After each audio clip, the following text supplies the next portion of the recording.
All right, I've started the recording, so this is being recorded.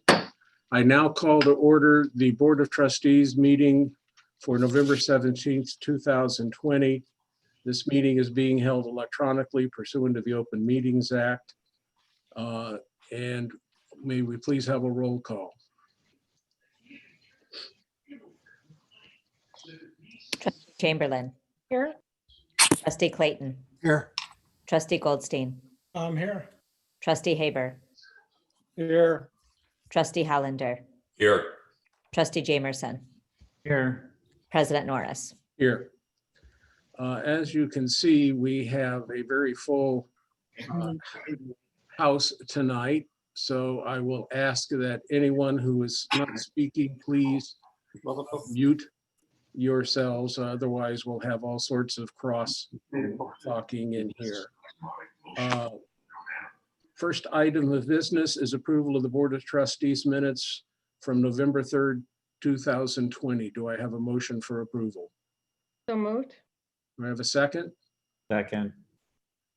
All right, are there any additional corrections or comments? Hearing none, roll call, please. Trustee Chamberlain. Aye. Trustee Clayton. Aye. Trustee Goldstein. Aye. Trustee Haber. Aye. Trustee Hollander. Aye. Trustee Jamerson. Aye. Thank you. Next item of business is the minutes from the public hearing of October 20th, 2020. Those were forwarded with the packet for the last meeting, but we did not have them on the agenda, so we could not vote. Do I have a motion for approval? So moved. Is there a second? Any additions or corrections? Hearing none, roll call, please. Trustee Chamberlain. Aye. Trustee Clayton. Aye. Trustee Goldstein. Aye. Trustee Haber. Aye. Trustee Hollander. Aye. Trustee Jamerson. Aye. Thank you. Thank you. And for those of you who are not familiar with Zoom, when you've muted yourself, you can push the space bar to be able to answer. Let me throw that out now as well. Next is the report from our village ecologist, which is why I think a lot of you are here this evening. Steve Zimmerman is going to be making a presentation on the tree woodland ordinances, cost share program, and woodland stewardship and education. Steve, let me turn it over to you. You should be able to share your screen. Okay, can everyone hear me? Yes, Steve, I think so. Okay, and let me know when people can see my screen.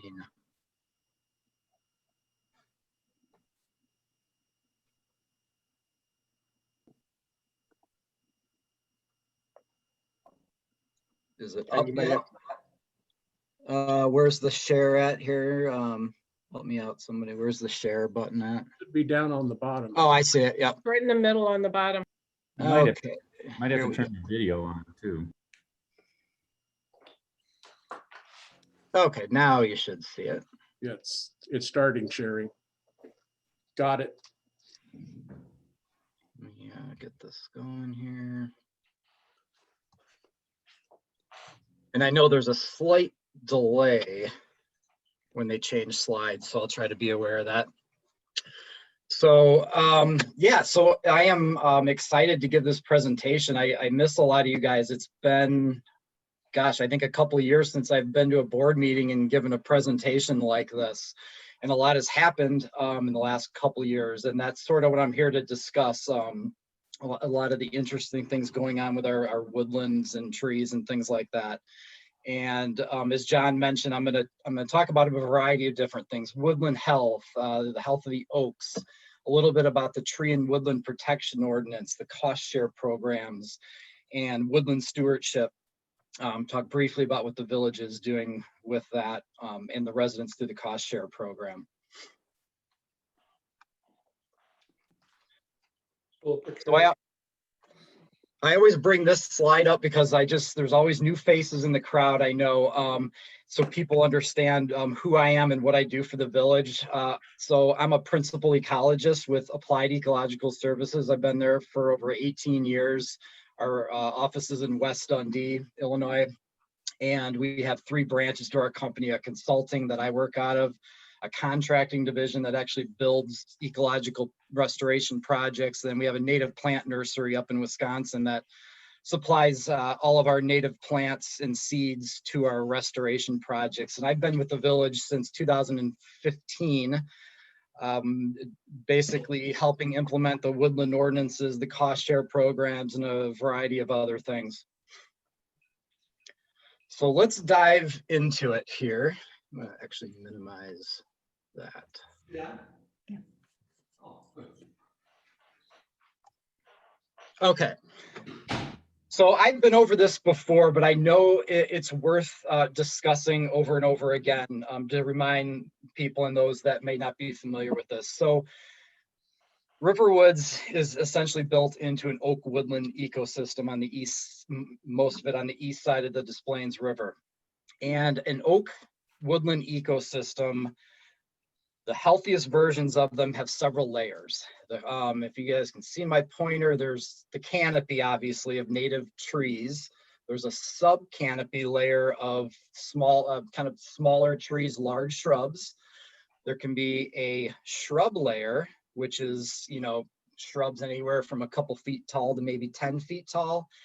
And as I'm going to get into quite a bit in this presentation, the ground layer, the also important ground layer, is essential to the woodland. And basically, when you have at least the canopy and at least a natural ground layer, the woodlands can regenerate over time. Without the canopy, without the ground layer, you basically have a dead ecosystem. And I'm going to talk more and more about that as we get into this presentation. And I think I'm frozen here for some reason. There we go. Wait a minute for this to catch up. So back in 2015, when I first started with the village, Cheryl and I had many discussions, and it became clear that the village isn't just one woodland ecosystem that's the same from the river all the way out to Thorngate. It is actually a very complex woodland system, and there are 5 different woodland types in the village. There's a floodplain woodland by the river. There's a mesic oak woodland transitioning into the red area. The purple is more of a dry, it's called a dry mesic oak woodland. And then out into the yellow areas is actually more of like a savanna. The gray areas on the map just show where it's been completely developed and there is no longer anything left of the original plant community that was there. But most importantly are these green areas. These are the northern flatwoods. So of course, Riverwoods is very flat, very heavy clay soil. These green areas are these wet, flat areas that we have all over the village that are wet in the spring and winter, dry up in the summer, that important breeding habitat for amphibians, things like that. And it's important to note that it's been very wet the last couple of springs. And what we're finding, and I'll get into this when I talk about the oak decline, is that these green areas are more or less expanding with how low the land is and how flat and how heavy the clay soils are. I've showed this exhibit before, but I think it does a really good job of demonstrating what's going on in our woodlands and riverwoods. So on the top is the type of woodland. So we got savanna, or the type of tree community is savanna, prairie, savanna, woodland, forest. And on the left, it's basically how wet or dry it is. So in riverwoods, we sort of fit in this area historically. This is pre-settlement.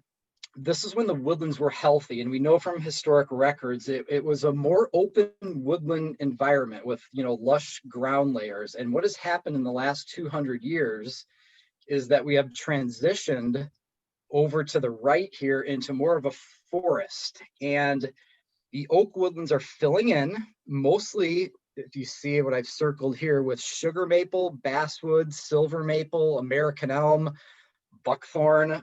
But the woodlands are becoming essentially overstacked with trees that are competing with the oaks, and we're not getting oak regeneration.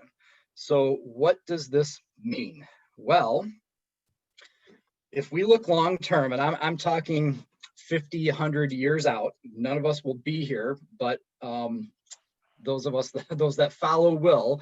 And on the left, you have this healthy oak woodland with all of the layers, very open, nice, healthy ground layer.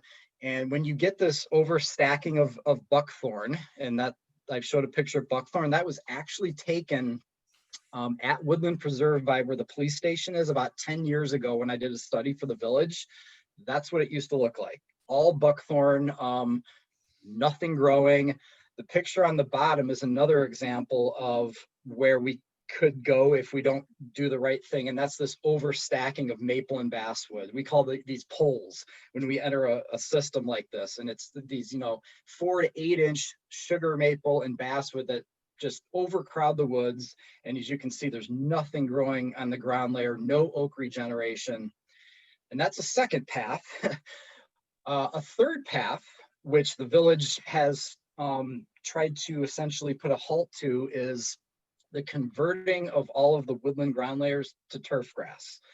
There are a lot of surrounding communities, I won't name them, that look just like this in general. They all were woodlands in the past, but the ground layers have been removed. It is bare, it's bare turf. And again, nothing in either three of these scenarios, if the village went that way.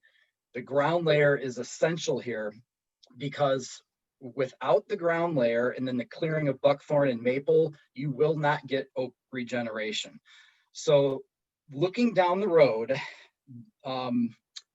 what will happen in the surrounding communities that have sort of these very, very nice subdivisions? I've driven around, very nice, healthy oaks. In 50 to 100 years, when these oaks die, there are literally no oak trees to replace these. So the goal in Riverwoods, right, is if we do things right, we will still have woodlands in the future while all the surrounding communities will have lost their oak trees. That's really the ultimate goal in Riverwoods. So I'm going to talk in the next couple slides about something that's going on specifically the last 2 years, and it's this oak decline syndrome, which has actually been called a disease as of late. It's sort of similar to, you've heard of like chronic fatigue syndrome in humans, where for years and years, it was sort of the hippie disease or whatever they called it. It was a set of symptoms that people were having with no known cause. And as the last couple of years now, they've actually given it a name, and it's an official disease. It's the same thing with this oak decline. So if you've driven around northern Illinois, specifically up and down the Des Plaines, you're seeing a lot of dead oak trees, mostly red oak, but the white oak is also suffering. And so this oak decline syndrome, it's a whole set of things going on.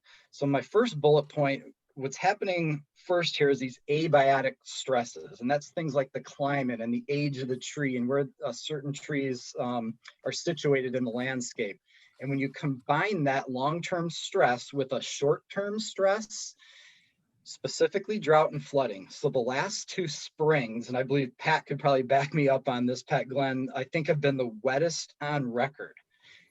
And specifically this year, then we got into midsummer and we had severe drought.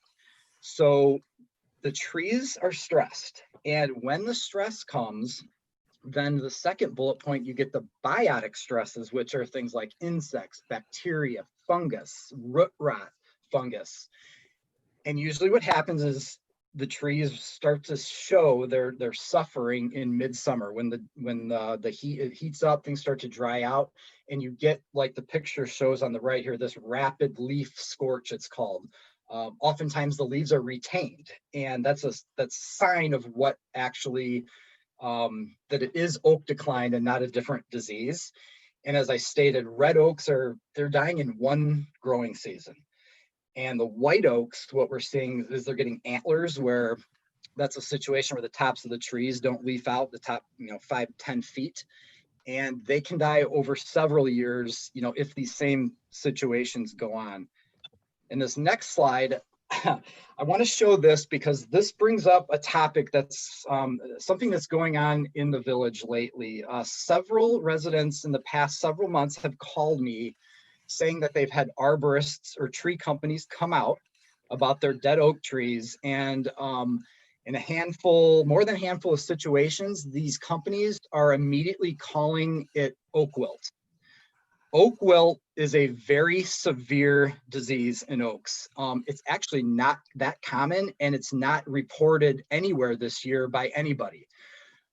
And it requires drastic measures to take care of it. And I showed this picture because these are 4 different tree diseases. One is oak wilt. Some are caused by bacterial scorch, others by fungus. But when you're in the field, it is essentially impossible, even for a very highly skilled arborist, to determine what disease the oak tree has. And this is incredibly important because these companies are wanting to charge some of our residents a lot of money to treat for oak wilt when that in fact is not what's going on. But the good news related to this oak decline, it is somewhat of a natural process. I get it, it's, that's climate change induced probably, but when you have death of some of your canopy oaks, you do get more light coming into the woodlands, which again allows for oak regeneration. But to the second point here, not without the residents also going through the cost share programs to remove invasive shrubs and keep that ground layer healthy. Those 2 things become even more important now that we're sort of getting this oak decline thing going on. And to the third point here, what I'm telling residents and the village is, because it's likely, we're still likely to have a lot of wet springs and drought summers, we need to start planting trees that can tolerate this kind of thing. Swamp white oak is the tree of riverwoods. It is by far, in a way, the best possible tree you can use. It can live in water for 3 months and then can live in dried out conditions for the next 3. It does wonderful in riverwoods. And actually, when I've been all around riverwoods, I see no swamp white oak essentially that have this oak decline syndrome, which again, if you use the clues, it goes to show you it's the wet springs leading to suffering of the trees, and then these other factors coming in. But swamp white oak, hackberry, red maple, sycamore, things that can tolerate more wet conditions. And to the fourth point here, the village has recently, I brought this whole oak decline syndrome up to the village recently, and we're having talks about potentially assisting residents with testing for oak diseases before they put in some kind of a plan in place. I've been working very closely with Evan Shore at Bartlett Tree Experts, and he tells me that basically, at first signs of something happening to an oak tree, if he can get out there early, do a test, which are only a couple $100, by the way. They take a week to maybe 3 weeks to get the tests out and get them back. Bartlett actually has their own internal lab, so they can get it done within a week. And then the tree companies can treat appropriately, whether it's a fungus or a bacteria or an insect, rather than jumping to this, it's oak wilt, and doing things that aren't necessary. And the last point here, interestingly, because of this whole issue that's come up with oak decline, I had a meeting at a couple sites in Lake County with Bartlett, Morton Arboretum, Lake County Forest Preserve District, Kane County Forest Preserve District, McHenry County Conservation District, the Land Conservation or Land Conservancy of McHenry County. I met with all these agencies because they are all seeing the exact same thing.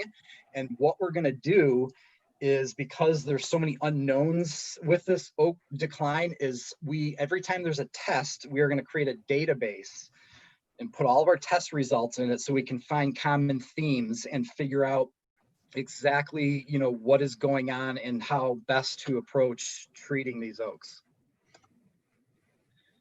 So now I'm going to jump to a completely different topic, the Tree and Woodland Protection Ordinance. So this is what I enforce for the village. Now, it's important to note And this goes back to the earlier slides about the village protecting the woodlands so they're there in the future.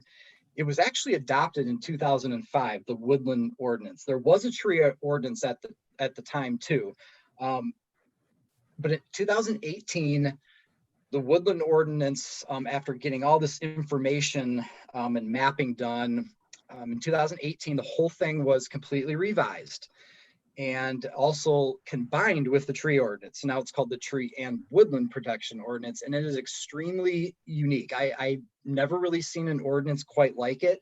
It's so unique, in fact, that Cheryl and I have had a few calls from surrounding municipalities and even a call from somebody in New York State that found out about our ordinance and wants to know how we did it and how we enforce it. So I enforce it, but I also get some assistance from Bruce and the police department. When I can't make it out to a site, they can run out, stop work when they see things going on and report back to me, and then I can go out and deal with it. In a nutshell, the woodland ordinance says that the protected woodland areas on a lot, you cannot remove more than 20% of those based on some mapping we did. And that I'll show you that. That's on the next slide. So, essentially that's preserves 80%, right? Long-term, if everybody removes 20% of their woodlands on their lot. Another very unique thing about the tree and woodland ordinance is that it regulates all trees and shrubs greater than 1.5 inches in diameter. Most communities, it starts at 6 inches. In Riverwoods, it's 1.5 inches. And the reason for that is because we're trying to protect the shrub layer, the native shrub layer of the woodlands. So anything that's above 1.5 inches is regulated. However, to the next bullet point, only the desirable species that are greater than 1.5 inches are actually protected. So in the ordinance, there's a list of all the native trees and shrubs that belong in the oak woodland ecosystem.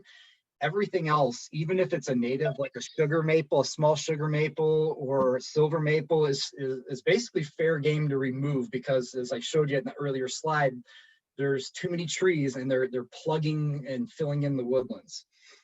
The last bullet point here. So when somebody wants to remove a desirable tree or shrub, there is mitigation, and there's a fee, and it's based on the diameter of the tree or shrub. But this is a very interesting thing and very unique to Riverwoods. If somebody needs to remove enough trees where their mitigation fee is $5,000 or over, they can actually take their money, and instead of writing a check to the village, I help the resident develop some ecological restoration stewardship recommendations on their lot. They can hire a certified contractor, and with that 5,000 or more, actually implement woodland stewardship rather than just giving money. Nobody around has anything like this. I can guarantee you that. And so I mentioned there's 2017 maps that I mentioned that the woodland ordinance follows. When I started at the village, I realized very quickly that the woodland ordinance, it really couldn't be enforced because we didn't know where the woodlands were. We had no maps showing, okay, where are the woodlands on each lot? So back in spring of 2017, AES, my company, we flew the village with a small plane with a multi-spectral camera on it. And again, flew the whole village, got shots of everything. And this information was used by one of our GIS gurus to go in and find all the signatures that show that it's a woodland. Again, a woodland has canopy trees and a natural ground layer. All it has to have are those two things. And we found those signatures, and then we were basically able to use that GIS mapping to delineate the woodland boundary on every single lot in the village. And here's an example. This is Cheryl's lot. I always make fun of her because she lets me use her parcel here to show as an example. But every single lot has this. The orange areas are the woodlands. The where you just see the aerial image, those are non-woodlands. And by the way, before we made these final, a coworker and I literally drove every single street in the village and spot checked every single map to make sure that all of these were as good as we could get them. which leads to what happens when there's a woodland ordinance violation, or what isn't a woodland ordinance violation. I pulled this first little paragraph directly from the ordinance. In a nutshell, it's basically removing any of the layers, the ground layer, the shrub, the subcanopy, or the canopy layer, by mowing, mulching, cutting, tilling, planting turf grass, planting non-native species, and other things that basically replace any of the layers of the woodland. So the scary thing is, the first bullet point here is the first couple years, there were at least 10 ordinance violations that I was documenting a year, and that's only the ones I knew about. Most of these violations were new residents. And so over the last couple of years, through the branding efforts and the education efforts, the village has now come up with a welcome package, which they've always had, I think, but it now includes information about the woodland protection ordinance. So in the welcome package, that person that moves in gets the woodland delineation map of their property with a one-page summary of what that map means and what you can and can't do in those orange areas. Also related to this, and what has reduced the violations significantly the last couple of years are the ecological consultations that I do with residents. So the first thing I do when I meet with a resident is I pull out the woodland delineation map and the ordinance stuff and give a really quick overview of that before we even start looking at their lot. And lastly, we are well aware that if the real estate agents and agencies knew about the ordinance and were up to speed on it, that they would be able to tell new potential residents about this, but we know they're not. And so the branding committee has created a set of brochures, and one of them is specifically for real estate agents. I believe we're handing those out to real estate agents so that they can properly inform new potential residents. So these are, this is the bad here. So most of the woodland violations that I see are the ground layer. And so here are 4 very common examples. The top left, so the entire ground layer was removed. This is planted with turf grass. The grass hasn't come up yet, but basically what you're seeing is the removal. It was seeded, it was graded out, and then erosion blanket put on it. But again, once that happens, the woodland ecosystem is dead. On the right, the mulch. Plants cannot grow up through 4 inches of mulch spread like that. The bottom left is another resident that completely just moved in and within a week just mowed everything down. Mowing is tragic because let's say you have a 1-year-old oak that's knee high and it's ready to shoot up into the next stage. Mowing just eliminates all oak regeneration in an instant. Bottom right, soil. So a lot of residents recently, last couple of years, not a lot, a handful, we've caught them bringing in truckloads of soil and basically filling in the wet spots in their yard. So not only is this a woodland violation, it's actually a wetland violation, and that's either a county or a federal issue as well. Into the cost share programs. We're getting kind of close to the end here. So the ecological cost share programs are, again, another incredibly unique thing to Riverwoods. It's an incentive program. That's what has to be understood. And it is in place so that residents can use it to help maintain that character of Riverwoods. So that image we all have of that healthy woodland, that's what the cost share programs are all about.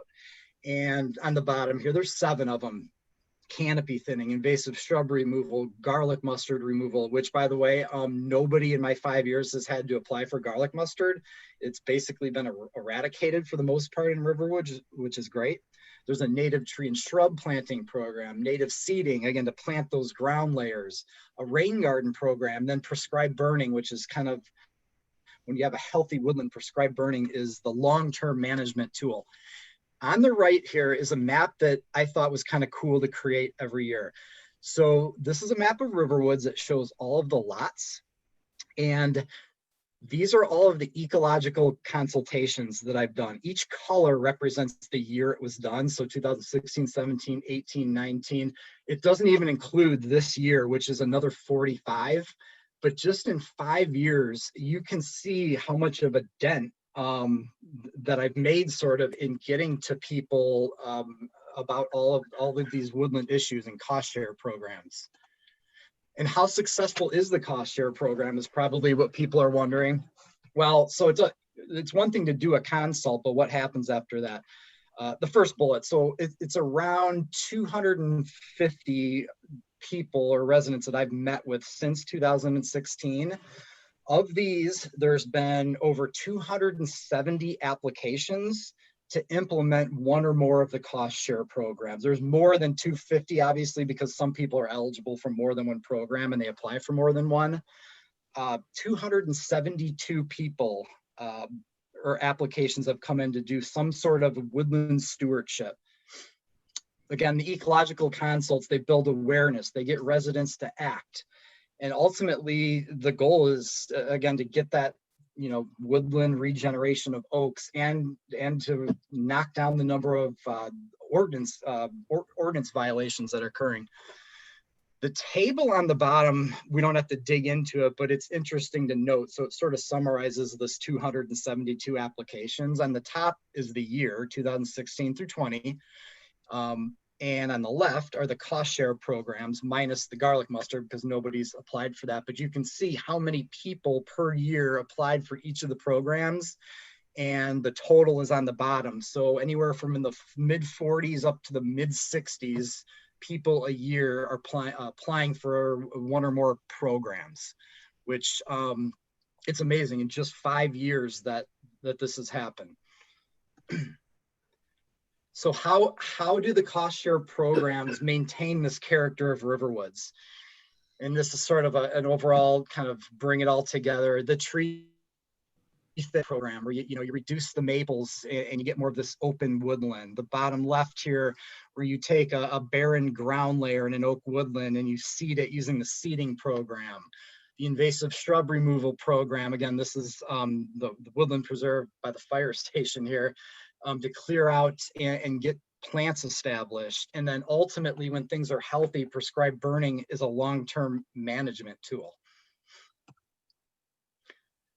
So the residents are doing a ton, but so is the village. So back in 2018, I don't know if the board remembers this, I think it was the last presentation I gave to the board, is AES, my company, presented a 10-year woodland stewardship plan to the village. And basically it's each year the contract sort of renews and we implement what is recommended that year. The village owns approximately 35 acres of oak woodlands through the Chianti lots across from Village Hall itself in the north lot, the Rivenberg parcels on Riverwoods Road, and woodland preserved by the police station. And on the bottom here, this is sort of just the breakout of years 1 through 10 with the different stewardship tasks on the left and what year and what month they're done each year, basically. We're over the hump as far as the original work and getting all the buckthorn and the tree thing, that's done. So we're basically into maintenance mode now, where it's relatively low cost. We go in once or twice a year and we just keep all the resprouts of buckthorn and other invasives in check until we can, I think the next step after that is a burn. And this is one example. I'm not going to show you all the lots, but these are the Chianti lots because they've had probably the best response. So on the top, you can see all of the Chianti lots put together here. The green is the Northern Flatwoods community, which is surrounded basically on the north and south by the dry mesic oak woodland. And the picture on the bottom left was literally taken in the middle of the Northern Flatwoods area before restoration started. And it was just completely choked with buckthorn and very little growing on the ground layer. Within a year, 2 years, the two after pictures on the bottom left and right, it's amazing how much the ground layer basically came up on its own after the buckthorn was cleared out. We have oak regeneration going on. It is actually, it looks fantastic. If anyone has the time to go over there, especially during the growing season, to see how healthy it looks over there. So I think that covers it. I hope I didn't take too much time, but that's all I have. Okay, well, let me jump in here first. I'm going to ask the trustees if they have questions. We have over 30 people, so trying to let everybody jump in individually will be next to impossible. I would ask if you would use either the chat function or send an email to the info at Village of Riverwoods. We'll answer what we can this evening if you have questions for Steve. And if there are other questions that we don't get to, we will try to get answers for you later in the week. So first of all, from the Board of Trustees, Rick, Cheryl, do either of you have any questions or comments? No, okay, going down Only my. that we're going to be discussing this over the winter so that we are prepared for the spring, because as Steve mentioned, we're seeing more and more of this oak decline. And so part of the reason that we wanted Steve to do a presentation tonight was that we've had quite a few calls. People are noticing and calling and asking what's happening with my oaks.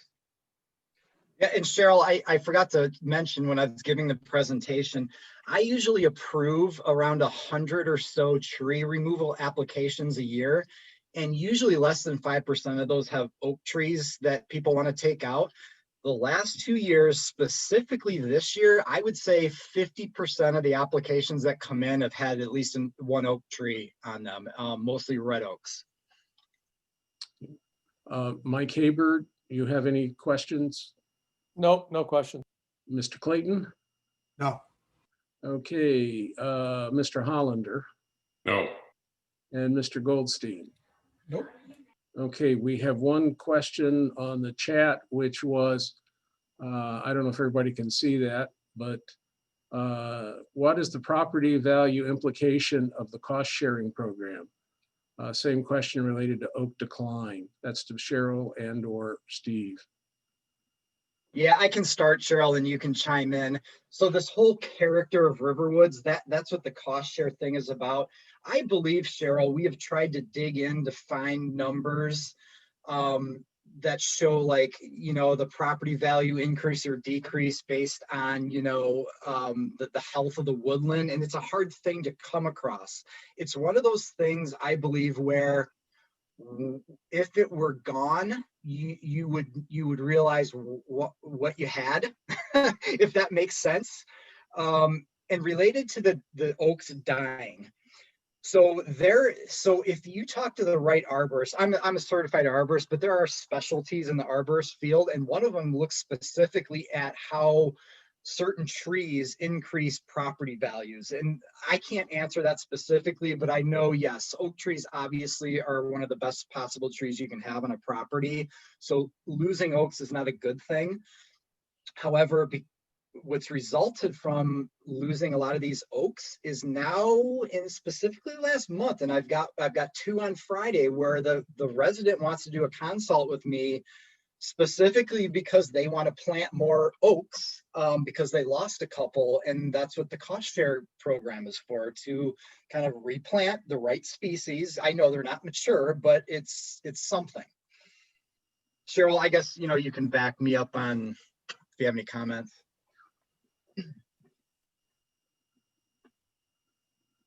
Cheryl, are you trying to get in?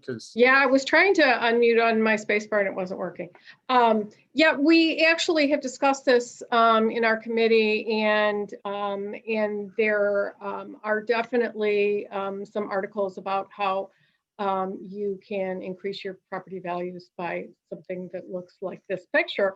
But one of the things that I wanted to add was, because I've had the good fortune of learning all these things from Steve, I have maintained my own property now. So when I actually lost an oak this year as well, but because my property is in pretty good shape, It hasn't been so bad, and I have a wide variety, so that has really helped. And as Steve said, all my swamp white oaks are doing great. And I actually increased my woodland area on my property. And I've seen literature that indicates that it could be as much as 10% increase in value to be a wooded lot. I can't guarantee that. I do know that if you lose trees, they can be deductions or depreciate your value for later sale, et cetera, when you have tax reasons. So if IRS says it's true, it must be so. I wouldn't want to argue with them. Let's see. Well, I had a second question here, but I seem to have lost it. I think that was Mr. Katz. If you could, oh, there it is. Thank you. I have 14 oaks that have died. To avoid extra damage to my woodland and property, I would think it would be best time to remove them is during the winter. Is that correct? Hi, Ira. Ira and I are buds. We've met several times. Yeah, so dead trees can be removed any time of the year, and dead branches can be pruned any time of the year. I just want to make that clear. But yeah, the best time to actually come into our woodland systems to remove trees is winter, because the ground is frozen and you do less damage to that all important ground layer. So yes, after, when it freezes, January, February is the best time, but really anytime after November 1st up through maybe mid-March is okay. And I just wanted to add that in Riverwoods, we do not require anyone to remove dead trees unless they are hazardous. In other words, it could come down on your house, somebody else's house, the middle of the road, the path, something like that. We don't require you to take it down from your own house, but we certainly would let you do it because we don't want it falling on your house. But yes, there's no charge for that. There's no charge for a permit to take down a dead tree. We do ask that you contact us so Steve can look. We've had people say they were taking down dead ash trees when they turned out to be very healthy ancestral oaks. And therefore, we always sort of like to look at it first to make sure, because we're always just kind of cynical in our old age here. Let's see, I don't have any more chat questions. We don't have any email questions. So Steve, thank you very much. For those of you who came to listen to Steve's presentation, have a good evening. If you want to stay, you certainly may, but you certainly don't have to either. Steve, if you'll relinquish the screen. Sure. Thank you for having me. That was, I've been wanting to give a talk for a while and it looks like we got over 30 people. So this is great. Yes. The more people we hit every time we do this, the more the word spreads, and we better reach that goal. And we will be taking a clip of this and putting it onto the website since it's being recorded. We'll try to do some magic and be able to chop out just that presentation and put it on as well. So if you want to watch again, you can, or if you want to tell your friends, that would be a good thing too. Moving on then with the rest of the agenda for the evening, treasurer's report. Mr. Clayton. I sent out the September financial statements. So far, I've only had one question, and I guess just to summarize, through the end of October, we have a deficit of about $193,000 from operations. That's a little bit of a smaller deficit than we anticipated when we did the forecast earlier in the year. It looks a little bit like that's due to the fact that sales tax receipts and income tax receipts have been a little higher than we had anticipated. We had tried to put together a very conservative forecast, but again, there could be a timing issue with regard to that, and we'll have to watch carefully over the next couple months to see that it doesn't grow substantially. That's about it. And yes, and part of that is we noted that we're doing much better on the state income tax sharing than we anticipated. Whether that continues, we'll have to see. That was not expected from the municipal league. Yes, Henry. Is there any update on the internet sales tax? No, we haven't heard that much. Do realize that, for example, that Amazon was already paying sales tax here. So some of what I've read says it may not be as big a boost as everybody was thinking, because the large retailers had a presence in Illinois and were already paying. So we may have been oversold on how much that would get for us.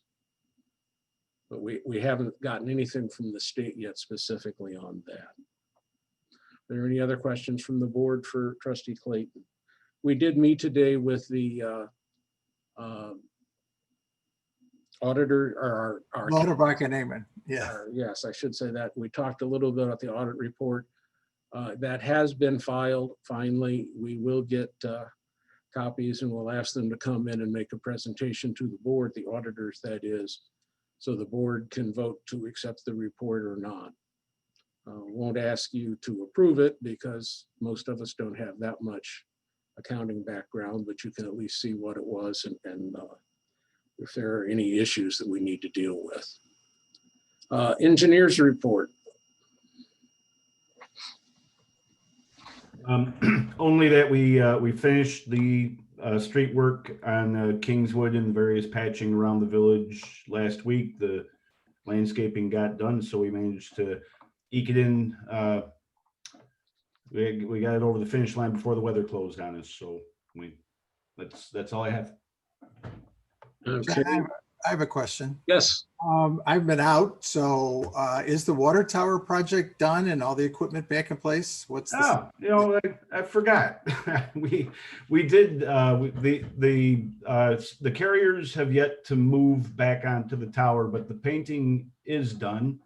For those of you that haven't been by, I suggest you take a ride by it. I'm not a big judge of the aesthetic, but I think it really looks nice. The logo really came out well, and they really did a good job. The club is very happy with the finished product. We've got a little landscaping to get done over there, but yes, that project went swimmingly. And I think it looks pretty nice, including the name Riverwoods under it as the board requested. Yes, Henry? You attached a letter to an email, Pat, that just came in the last couple of hours to us. And I was wondering if you could clarify, you had two questions, one of which, the first one makes ultimate sense, but the second one was, what are your thoughts on paying more than $23,000 for a water main? I'm trying to understand what you were trying to get to. If I may, No, by all means. Jump in, Yeah. Bruce. And I haven't read it yet, so if you want to give some background, that'd be great. well, normally we take the connection fee and multiply by the number of served properties. Maybe you got to back up just a little bit, Bruce. Yeah, let's get back to what we were talking about for what it's even being sent for. Right. The board will recall we've had a couple of inquiries about the possibility of running Lake Michigan water along Riverwoods Road and along Little Woodland Lane, and we decided that the village would proactively contact the people along those corridors just to try and gauge the level of interest in doing the legwork to further flush out the project. And then the specifics of the question, Bruce, if I can, one, of course, is, would you be interested at 23.5? We already know that various permutations of a water main along Riverwoods Road, the collection fees, connection fees collected at 23.5 won't come close to paying for the whole project. So it was really a kind of an effort to see if there was so much interest in the area that folks would consider paying more than the 23.5. The board had brought up that question before because at one time we only charged that much and the board subsidized water projects. We have not done that on the last few. We have gotten now into a more standard procedure of trying to do it based upon the connection fee and perhaps charging the residents a little bit more. So Pat's letter, I think, is asking both questions. Henry? Yeah, I hate to go back one step, but I think you alluded to in the last board meeting that you were going to be interviewing some new auditors, that we were displeased about something. No, Now you're saying that they're going to be doing a presentation. Has that changed? Well, that's a step back, yes.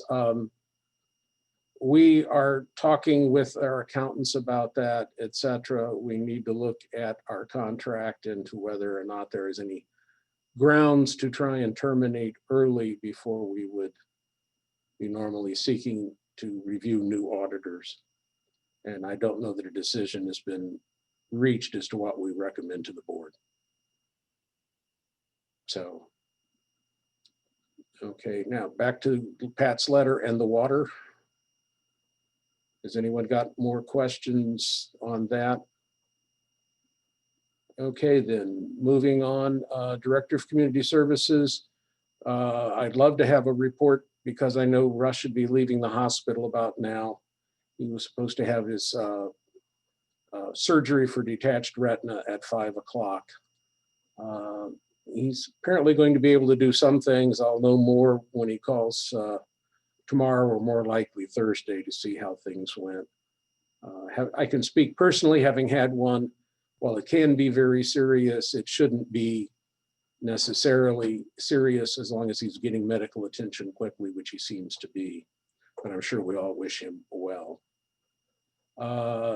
Zoning Board of Appeals did not meet. Plan Commission report. Lori, you want to? Is Lori here? I am here. You look like a forest from here, but Oh, well, maybe I can, much better. there you are. We did not meet this month, but we will be meeting on December the 3rd, and we will have a public hearing, which we have published the notice for. Discover Financial Services has applied for a map amendment for its parcel and an amendment to the large office campus special use permit. Bruce, do you want to fill in any details on that? They have a arrangement to purchase the King's Kennel property. And I think they've met with us a couple of times about putting either surface parking or one-day structured parking on the property. So we suggested that if they go through with the acquisition, that the property would be included within the special use that governs the entire campus. So the underlying zoning for the property right now is R1. It would need to become O&R1, Office and Research 1, like the rest of the Discover campus. And then the special use ordinance has a legal description and other terms and conditions that describe everything that can happen on the campus. Now the campus would include this additional piece of ground. And so the special use ordinance needs to also describe what can happen on this parcel, the same way it regulates development elsewhere. So it's two prongs, and it's a lot of work, but actually, just a small parcel that's being included into the Discover campus. Any questions? All right, then moving on, police report. The activity since the last board meeting is in everyone's packets. Additionally, a few board meetings ago, the board authorized the police department to sell a police car, and it was auctioned off, and we received $17,169 for the car. That check just came in this morning. Earlier, I sent out a village-wide email announcing that the governor had put in place Tier 3 enhanced mitigations, which he imposed statewide, and that becomes effective Friday, November 20th at midnight. And everybody should have received an email on that, and I'm sure it's widely publicized elsewhere. And that is all I have. Which, just as a reminder for all of you, means we're going to continue to be meeting like this, and some of the activities that we had talked about having in the village hall will not be going forward, because you're not supposed to have any public meetings of 10 unless they're outside. So it's really tightening down more, which may be necessary. We all know that the numbers are much higher again, which is unfortunate. Finally, the most important element is, as I mentioned in the email to you, is the chief has joined the ranks of the grandparents. He has a granddaughter now, and that's why he's beaming a whole lot. So we may actually see him in doing a little patrol work again one of these days, instead of changing diapers, which he's been tasked with doing. He probably would prefer that too. Village attorney's report. That's you, Bruce. Everything is on the agenda that I need to talk about. All right then. Just a quick question, if I may. Yes. Has there been any recent interest in the third position on the water tower? I was sort of waiting to get through this construction activity to make sure we didn't have, too many hiccups before I went back to, I have not received any inquiries, but I was going to try and restart the discussion with Verizon. Right, and I have not received anything either from Verizon or anything new. All right then, moving on. Again, putting out the information, the public hearing on truth and taxation is set for December 1st, 2020. That will be just immediately before our normal board meeting. Next item under information and discussion is a discussion of compensation for the village prosecutor. The materials that were attached, you see that Melissa Walk, who has been doing our prosecutorial work, both at the administration hearings and the circuit court hearings, is requesting that she receive an increase in compensation. She attached information concerning what others make, how much that she has brought into the village through her activities. Bruce and I talked about that. Bruce forwarded to Mike Haber as the trustee for legal. And basically, Mike thought we should bring it to the whole board before we get or make a decision and a recommendation. Bruce, Mike, does that sound like a fair summary of where we're at and what we've seen? So, Yeah, I think it's a fair summary. I'm not sure if you shared everything. What I got in my packet was just the comparisons between the various villages. But I think there was also her actual letter, which requested her, just to kind of give everyone a little bit of flavor. was there, Mike? Was it there? I didn't Yeah, see. I had all three, I think, attached. If I did not, I'm sorry, but I don't think you did. I'm sure it wasn't intentional, but I don't think that the board really knows exactly what it is. So maybe I can summarize a little bit of that. you know what? I apologize, Mike, you are absolutely correct. I must have hit the wrong thing. I apologize to the board. Yeah, but I could kind of summarize a little bit. So currently, she gets a flat fee of $500 a month. And then she bills additional prep time at $125 an hour. And she basically is saying that even though we're a small village, we write an inordinate number of DUIs. And because of the prep that's occasioned with the DUIs, she's spending considerable amount of time with regard to those, that preparation. Also, some state law has changed, and she's required to do some additional work even on the sentencing like memorandum for each DUI case that's before, that's prosecuted by the village.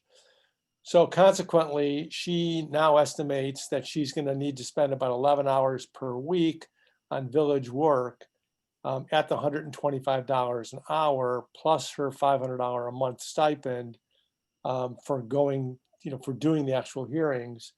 And she's looking at $77,500 a year or $6,458 a month. I asked Cheryl what we had in the budget for the village prosecutor. My recollection, and Cheryl can probably correct me if I'm wrong, but my recollection was that it was like $29,000. So her request would be significantly north of what we've budgeted previously. And so I thought it was something that we should definitely bring before the board. We also received from her information that she garnered from the clerk of the court, which indicates what it is that she is able to generate for the Village of Riverwoods through fees and fines and penalties, etc. I gave a copy of that to Cheryl because she asked for it, but other than that, no one else has seen that. But the total fees are actually pretty significant, but I wasn't sure if we actually get all those fees, and maybe Bruce, you can give us some background on that. But I think the fees were like in the area of $125,000 to $129,000. But I'm not sure how much of that actually trickles down to the village as opposed to the county. Bruce, if I could- I think you If can. I could add, I had an additional question that I had asked Trustee Haber, but he didn't have that information. But I think, Mayor, I think at one point I think it was you who was keeping this information. My overall question is, if we raise this amount that she's asking to, is the administrative hearing process still to our advantage? Are we still bringing in not only enough revenue to make it worth our while, but if I recall, the police department liked the process because things were a lot more convenient for them. So I just wanted to make sure that if we consider this higher price, that the process itself is still a good idea. And That was still going to be the flat fee of the 500 for the prosecutor. So that would still be economical.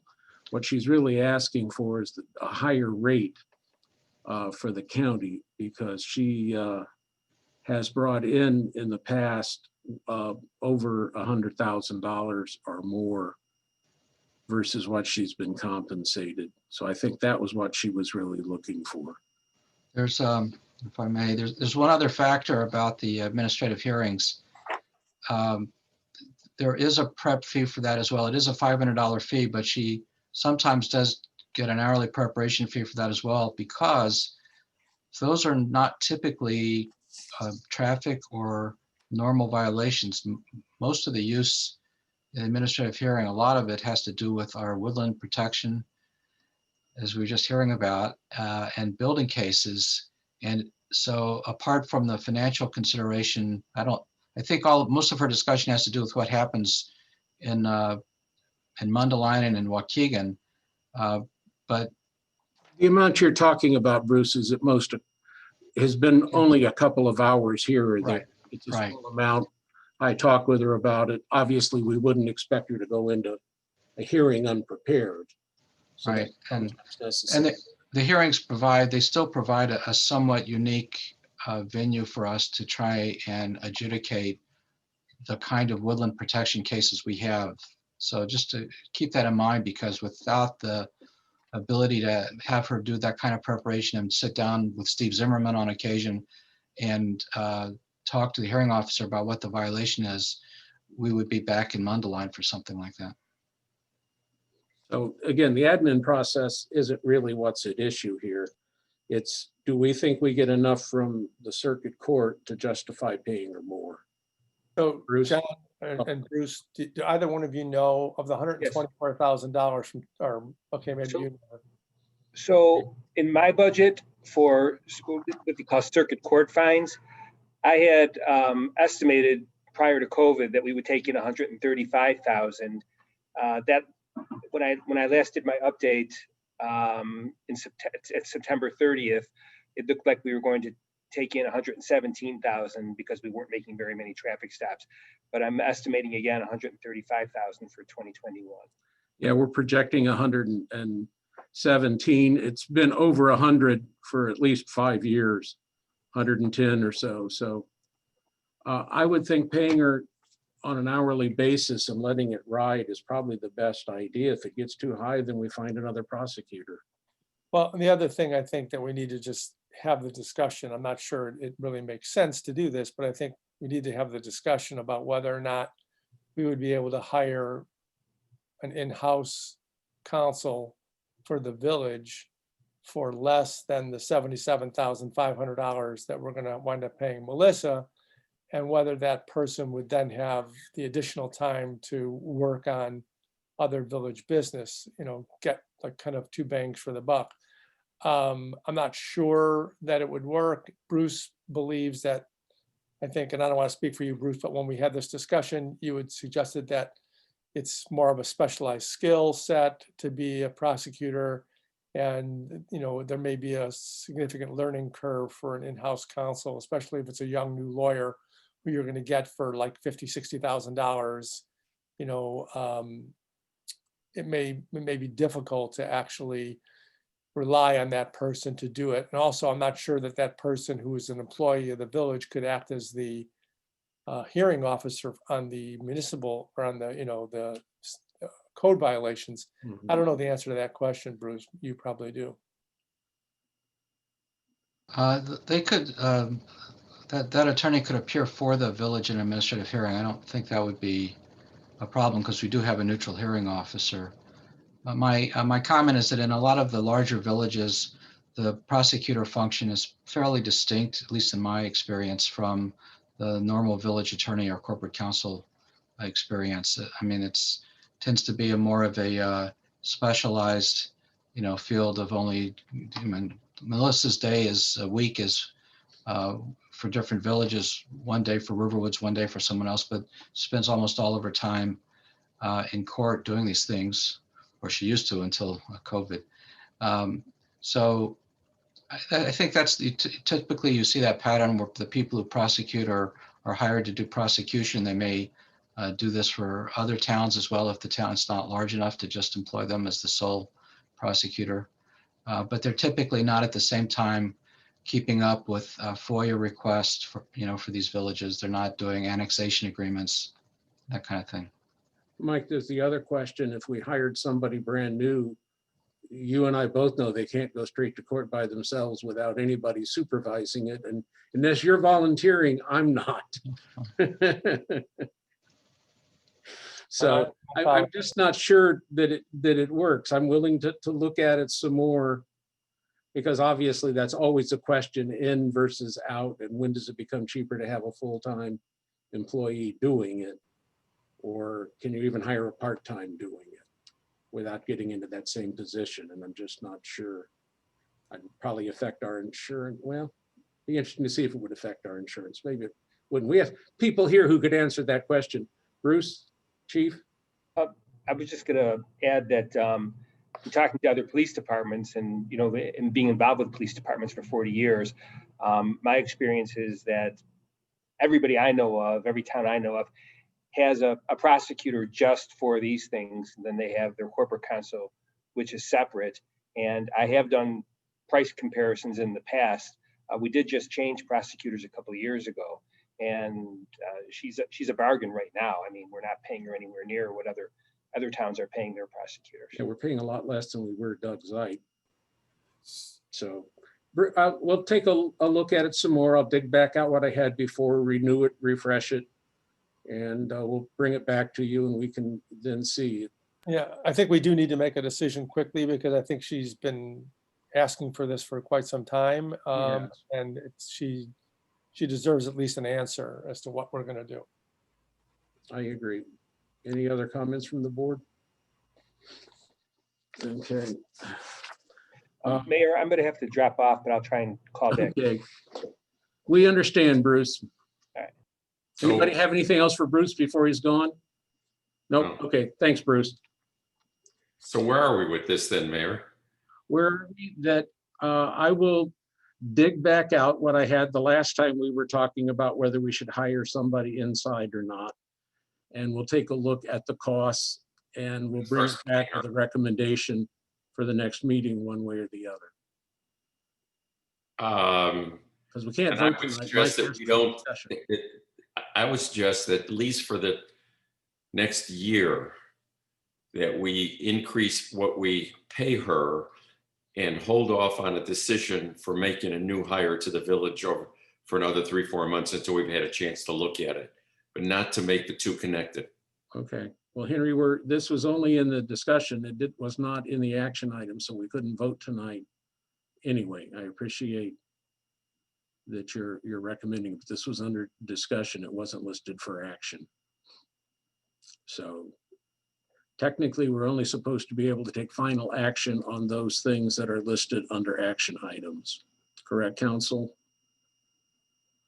So I hear your recommendation, Henry, and we will vote on it at the next meeting or any other proposals that come up. So we, as Mr. Haber said, we won't leave her hanging. I think we all agree on that.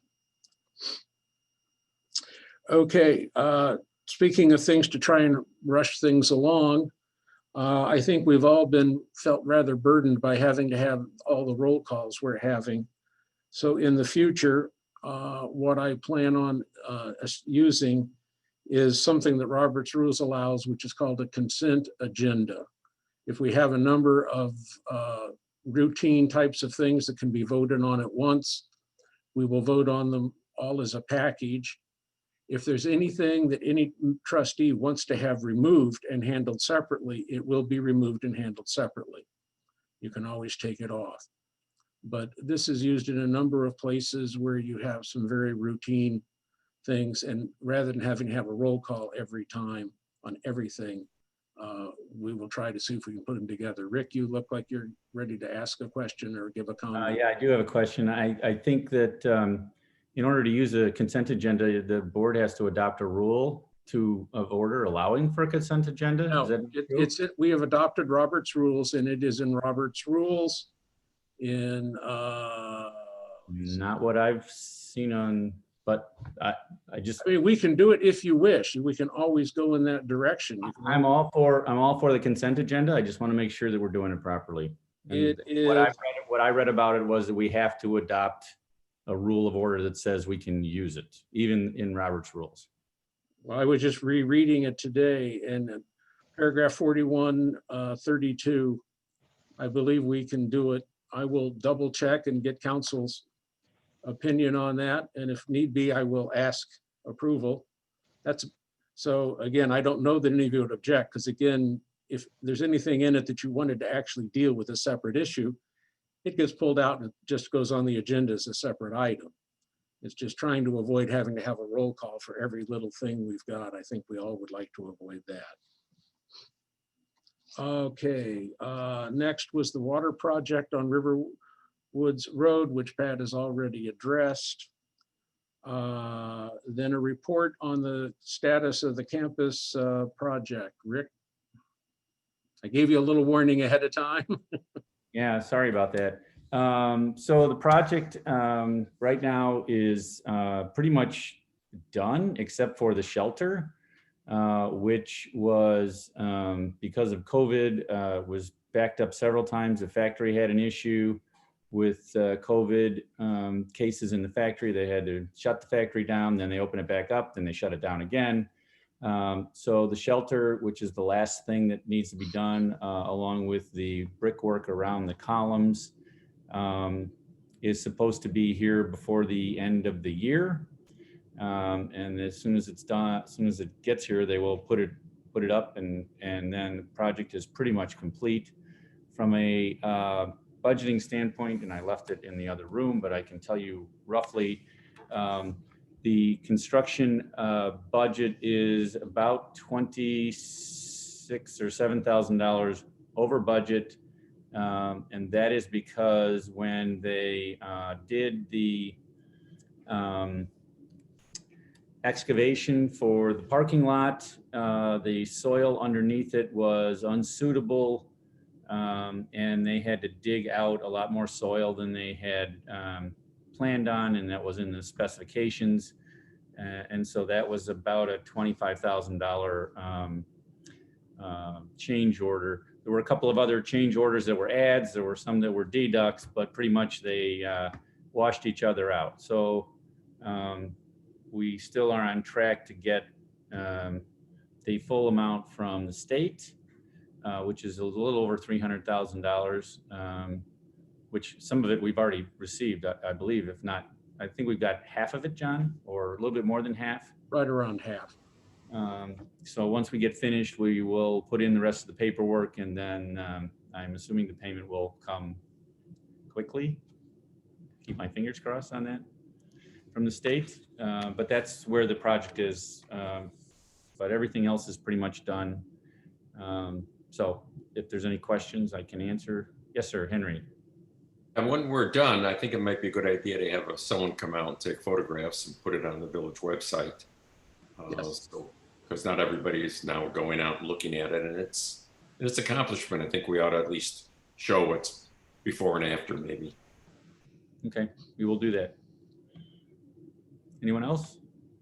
Let me make a note that the overrun was something that you did have us put in a contingent amount for anyway. So aren't we still below the actual amount that we specified? You're within the contingency? Yes, we are. Over the specific amount, but so. Right. Got to give you credit where it's due, Rick. Yes, Mr. Haber. I heard. You're still muted, Mike. The agenda talked about corporate donations and other grants, and I was wondering if there's anything about that that you can tell us. Well, we haven't moved on the donation parts. As you might imagine, the last 6 months have not been the greatest time to be hitting up corporations for extra money. Probably we should be, though, because there are items that we would like to have some kind of donations, and obviously some of our corporate residents and neighbors, the amount of money we're talking about is a small amount to them. So yes, we will be looking to defray some of the costs through that. I do have a list, we just haven't called them. Probably should take advantage of Eric because he's volunteered to do that, and I better catch him while I can. I have a question. Yes, Eric. Are we looking at corporations for specific projects, for example, to cover the cost of the shelter, cover the cost of a bench? Or are we looking for grants and donations for the whole project? In other words, are they going to be able to put naming rights on certain parts of the project? I figured that I was going to just say yes. I'm looking for any money they'll give us, but I would expect them to want to at least have a plaque or put a name on a bench or whatever it is in that direction. Yeah, I'm still happy to I appreciate it. Assist in that. You volunteered like a year ago, and we just haven't asked you to do it. So yes, we are looking for that sort of thing. Okay, any other questions? Then talking about overall action on development, I think the only thing that there's very much to report on is actually item A on the action agenda, which is talking with Thornton's about the building on the corner. We've talked a little bit with the 37 acres. I know that Bruce has sent them a note reflecting what the board was going to do to help them as far as their modification to the intersection. Past that, I don't know that we've had any further progress on that front. Bruce, have you anything else that we've really gotten to there? And the annexation opportunities are still basically just that, and it's the 37 acres, we get little things here or there that somebody's thinking of something, but so far nothing that anybody's talking about very seriously. Has there been any action on the Federal Life property at all? No, well, Bruce, I haven't. You may have. Pat and I have been putting together some exhibits, and then we got sidelined because of the Discover application. But once we get through that, I think sort of the direction we got was to go to the Plan Commission and show some concepts for the development of Federal Life that were just residential townhome type style development, to see whether what's the best way of developing any kind of village consensus about what we'd like to see on the site as a preference, you know, what we'd be willing to encourage, facilitate with our TIF. And the last time we talked about these ideas, generally there was you know, maybe Lori can jump in, there was some willingness to explore them. We didn't have really adequate pictures and exhibits of what we were talking about. So that was sort of a beginning point, was to maybe, you know, explore some looks, some concepts that are going up in other villages right now. The concepts that we would look at, we think are engineering wise capable of going on the site, which is another important consideration. And then, you know, then after the plan commission chews on it, I guess the idea is to, you know, chew on it further. Certainly the board members, great to have more of you at, you know, see the materials at plan commission, or we can do the same type of discussion at a board meeting. The idea is just to find a way to, you know, figure out how we get to a village consensus on attractive proposals. That's just one concept for that site. It's not the only one, but it just seemed like it might be the lowest hanging fruit to at least develop a consensus about it. It may not be the only thing we go with, but it would be a way of saying this is something that the village, you know, would be encouraging of. Okay, any other questions? Okay, then, moving on, let me first note that on the chat, Lilia Dinkin has commented that before we, or while we're talking about the prosecutors' pay, we should be considering whether there's been a reduced number of DUIs, et cetera, due to COVID, people not driving, et cetera. So, and whether that's consistent or not. The chief isn't here, so I can't get the information right now. It's a legitimate question.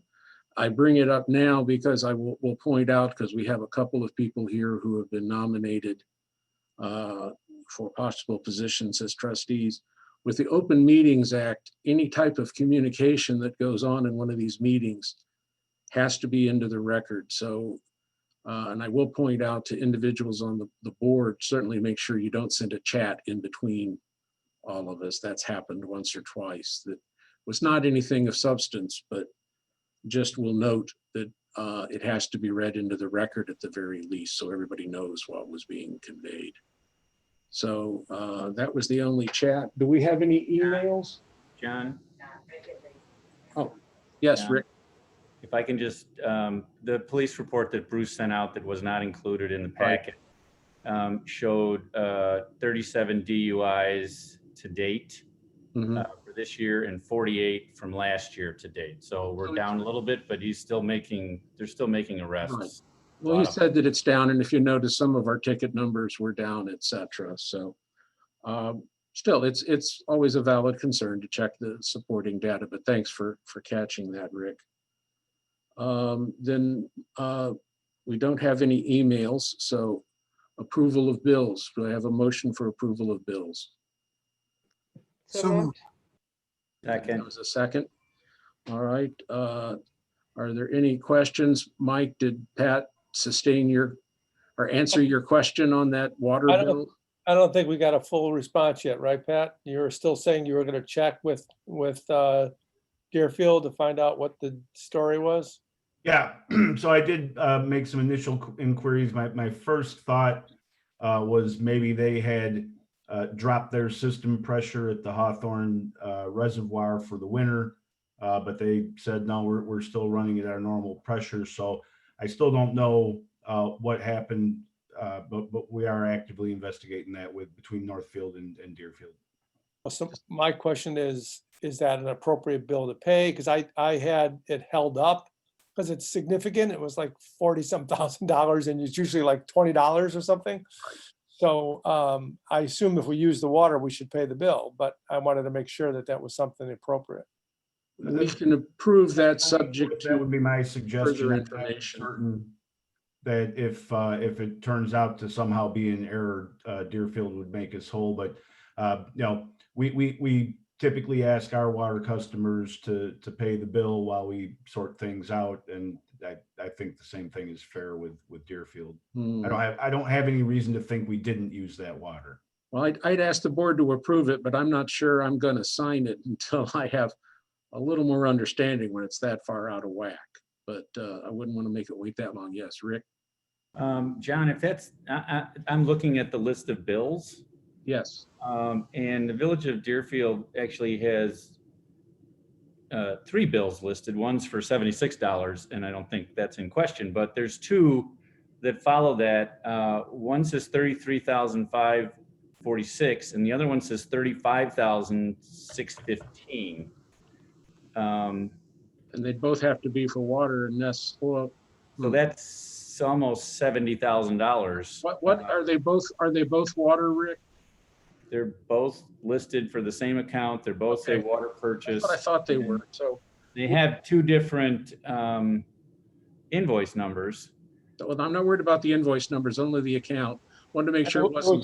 was only one of those in my packet too, so that's strange. Well, there's 2 in the list. Okay. So we Well, probably should make sure that isn't, one of them isn't a Yeah, duplicate something, bill, or one includes the other one. Because that's a lot of money. no, totally agree. It looks like a duplicate, actually. But if it's 2 invoices, But they're 2 different amounts. numbers, and the numbers are, I know, but yeah, it's weird. So probably we should, I mean, the one doesn't look like, the second one for 35,000, the invoice number appears to mimic the invoice number for the $76 one. And then that other one seems to be out from left field. So I don't know. We probably need to get Susie to make sure that that's the right bills. well, we know that something's going wrong, which is what Pat's been on, so. If, Yeah, but it looks like there's a duplication there. And we also know that Northbrook's was down right, significantly, so we did probably use some water from, some significant amount of water from well, we Deerfield. wouldn't have pulled it, we don't want to be pulling it from Deerfield. It's significantly higher in cost, so. Right. Well, so Mike, I don't see a bill for water from Northbrook on this list. Would that? I on last approved, month? I approved one bill for Northbrook this month. Well, I'm wondering if one of those bills is supposed to be for Northbrook and one of them is supposed to be for Deerfield. I bet you that's what it is. Well, but you get, Mike, don't you get invoices from the Yeah, individual? I can check it right now. No, but maybe when they put it on the When she put it on, approval Oh, you report, mean it got covered onto here that the it check got- coded it as Deerfield when it really was Northbrook. Okay, And I could look on my emails from the village, but I bet you that's what it is. because there should be a Northbrook bill on the list and there isn't. Right, I bet you that's that bill. Again, I you would look right ask- above, though, the water purchase for Northbrook is 327. It's up 2 from the Deerfield invoices. It says Superior Industrial Supply. Ah, well, let's hope we don't send the bill to them. Just saying. Well, Yeah. we can either pull those or approve them subject to further review. I'll take it either way you like. Your call, Mike. I'm looking at what she sent me right now. Deerfield ain't gonna go broke if we don't pay them right away. I mean, I'd say, we can approve them subject to, Follow up on them. yeah, Which figure I it was out. already told they weren't approved, that you had. yeah, the only Deerfield one I have is 35,615.94. Okay, That's the second Uh, one. That's the second. Yeah. So, So I think, John, the bills to Superior Industrial Supply and the bills to the Village of Deerfield, those two $30,000 ones, we should just approve with, but they need to be reviewed. reviewed, that's fine. I'll be happy to do that. So the The motion to approve I is, didn't make that motion, do you so- accept the modification to Those bills are being approved contingently. I see yes, and the second is a yes. All right. Are there any other notes or questions? Hearing none, roll call for approval of bills. Trustee Chamberlain, Aye. trustee Clayton, Aye. trustee Goldstein, Aye. trustee Haber, Aye. trustee Hollander, Aye. trustee Jamerson. Aye. Thank you. All right, thank you. And again, we'll get that sorted out and we'll send you confirmation by email of how it works out. Moving on to action items. The first item is approval of the insurance proposal for the village for 2021. We have, there's Kathy just appearing and Megan will be showing up here. So let me turn it over to Kathy. She is from Alliant and is our broker, agent, representative, whatever. And I'll let her explain the package and answer your questions. Kathy? Hi there, can everybody hear me okay? Thank you, just want to make sure I'm not muted. Kathy Jurisic Easley from Alliant Mesro Insurance Services. I'm here with my colleague, Megan Jolly. I'm not sure if I see her yet, but I know she's in attendance. We're happy to present our renewal insurance proposal for the annual policy period beginning December 1st, 2020 for the coming year. First of all, thank you so much for selecting us again as your insurance brokerage representative. It has been our pleasure working with the village, Mayor Norris, Chief Dano, Susie Crone, Bruce Hubard, and the entire team. 2020 has brought with it a continued hardening of the insurance market that started about a year ago, brought about by the catastrophic industry property losses and what they're calling nuclear liability verdicts. 2020, the pandemic and social unrest we've experienced this year exacerbates this hard market. Despite these market forces, though, we're pleased to present you with this renewal proposal from carrier partner ICRMT that reflects only a modest rate increase while keeping the program limits and deductibles unchanged. We also secured quotations to increase the overall primary and excess limits from $8 million to $10 million in limit.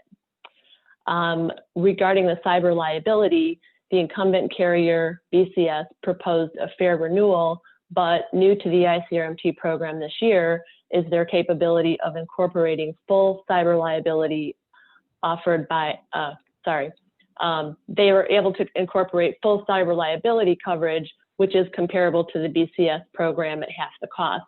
In the past, they had a little bit of a throw-in, but it wasn't as robust as the BCS program. This year, they're working with a reinsurer that is able to provide comparable coverage.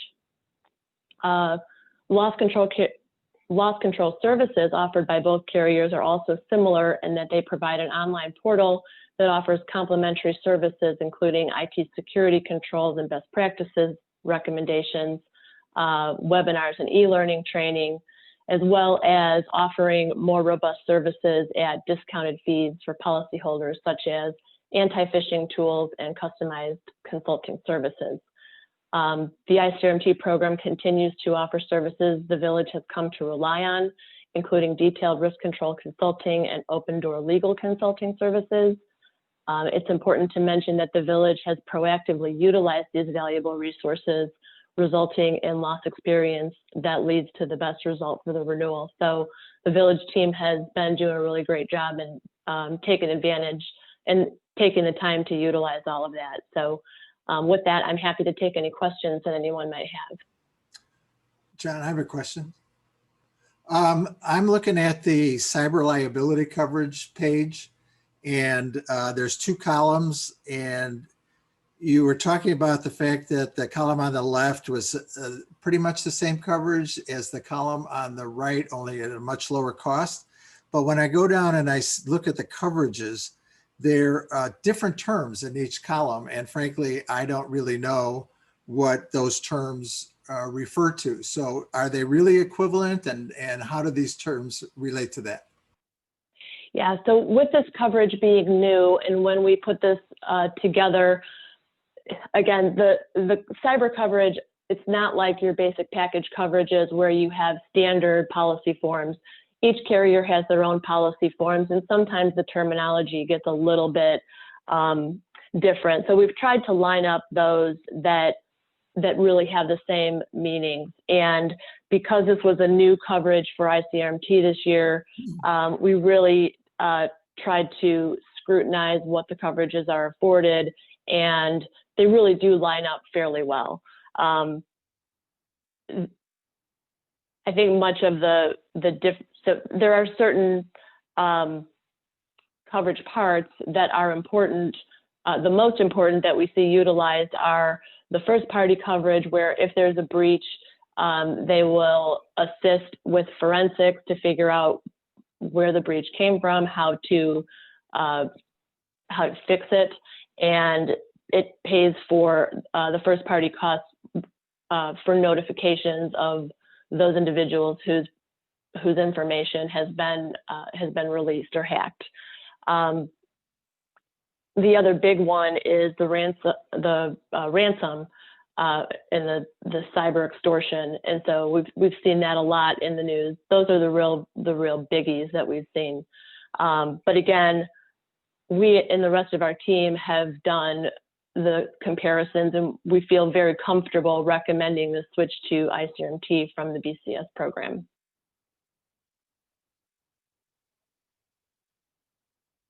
I think You're muted, John. Sorry about that. Mike Haber, and then Rick, you're next.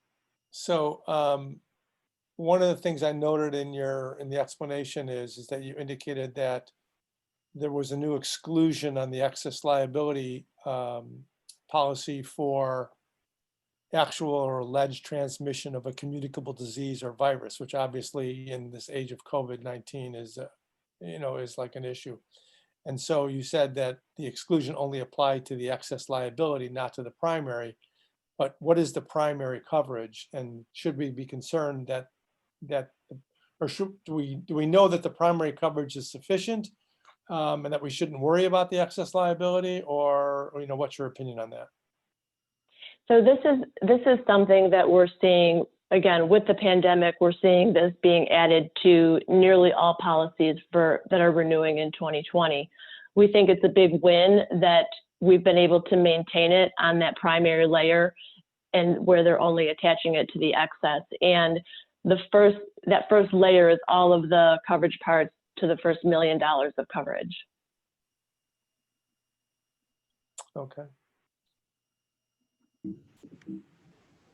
Rick? My question actually was for John, because at the last meeting when we talked about the cyber coverage, I asked if you would check with the IT department to our third-party IT people to see what the story was with ransomware and backups, and did anybody do that? Yes. They we talked with Kevin while they were putting in the new firewall, and they've had to communicate with the carriers before, and we are offsite backups on a regular basis. I think it's daily, I believe. In the evening it's done. I'd have to double check that part, but I know it was weekly, and I think we stepped that up. So yes, we should be relatively safe. I won't say safe because I'm not going to go out on that limb, obviously, but I think we're doing everything they can be, and I'll continue to work with Kathy to make sure that we get their help to make sure we're doing it right, because their loss protection is the best safeguard we have. Okay, thanks. So one of the other questions we had, I think Cheryl, you may have asked it about the policy limits, and that really would have been the excess, whether you thought the coverage limits were high enough, or should we be going higher? Kathy, we talked a little bit about that, and I'll let you explain it again and give the recommendation, because it's a little bit like I just said, what's safe? Yeah, and as I explained it to you earlier, as your consultant, I can never recommend that you buy enough limits, right? Because anything can happen. But we did do some benchmarking, and and checked in with the ICRMT program as well. And just to kind of get an idea, the members in the program buy anywhere from, 5 million in limit all the way up to 20 million in limit. Our clients at Alliant locally carry, really kind of starting where you guys are. We have some who are in that $10 million limit range. And then we've got our larger clients, counties and such, who buy much higher limits than that. So the benchmarking we did shows anywhere from that, you guys are at 8, including primary and excess. Many others carry 10. So those are really the main pieces we see. And there's really no, it was just kind of it wasn't a scientific benchmarking that I did, just sort of a polling over what our clients are buying. So, in this day and age, and for the cost of what the additional limit was, I would say if it's in the budget, to recommend to bump up to that $9 million umbrella to give the full 10 million excess. Just again, 2020 being what it is, and for to bump that $2 million for 1,394 might make a good recommendation. So the question is, was the board comfortable at the 8, or would you rather pay 1,000 and more, which is a relatively small increment, and get 2 million more? I'm not sure that 8 isn't sufficient, because I think given our potential liability, we could probably satisfy most claimants on anything we're likely to be liable for, because that's still a lot of money. But as Kathy said, and I'll say too, there's no guarantee in today's litigation that that's that realistic a number. So any thoughts? Yes, Eric. Yeah, I would recommend I think $1,000 is I would recommend spending $1,000 for $2 million more of So coverage. it'd be 117 versus 116 is what we're talking basically. Any other thoughts from the board? Yeah, Cheryl. There we go.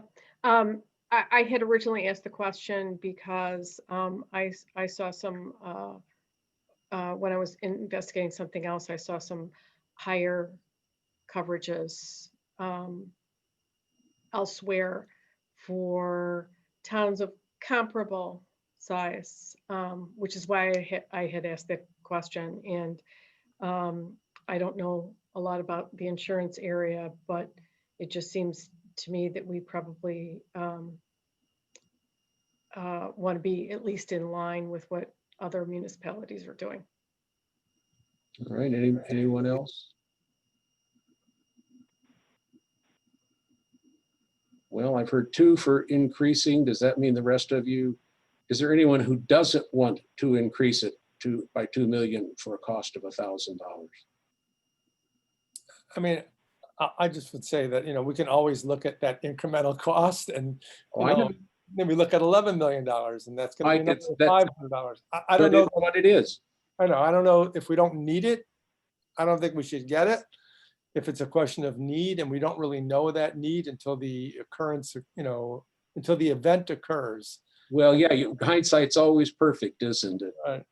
Mike, you've been in active litigation more recently than I as a litigator. What's your thought on it then? Yeah, I mean, it just appears to me that the $8 million coverage for our village is probably fine. I wish that the excess liability covered everything and didn't have the exclusion for what we are now involved in. But unfortunately, it appears that there's no way around that. So. Okay, so that's one for not increasing it, I take it. I could actually go either way. I'm just saying, you're as bad as I am, Mike. $1,000 doesn't bother me either way, but it just seems to me that, it's always going to be that incremental cost. And it is. We're okay with the 8 million, we should kind of stick with what we were thinking of. I guess maybe we should all think of what we're carrying ourselves.